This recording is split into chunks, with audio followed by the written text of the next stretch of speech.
област да стане приоритетна за финансиране по програмата за развитие на селските райони в следващия програмен период до 2020 година. Около тази идея се обединиха земеделските производители от областта. В Съединение фермерите участваха в семинар как да печелят проекти по мярката за модернизиране на селските стопанства.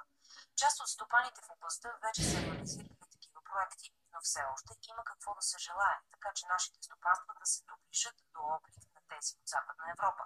Кръстю Зайков от Съединение има кравеферма. Предстои му да реализира втори проект по мярката за модернизация на стопанствата. На втория проект имаме един трактор на спредна наведна система, две косачки, да могат да се косят ливаите и люцерните, система за разсъждане на турта, малък бобкат за стоварене на тор, турохранище, голямо правим 1000 кубика, планетарната директива.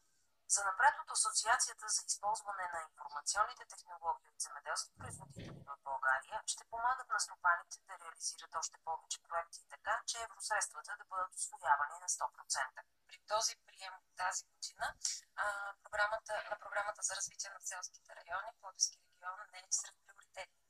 А тук имам най-много земеделски производители, има в тази община специално. Нашата цел е да акцентираме на тези, които наистина искат да превърнат земеделието в своя професия, за свой поминък.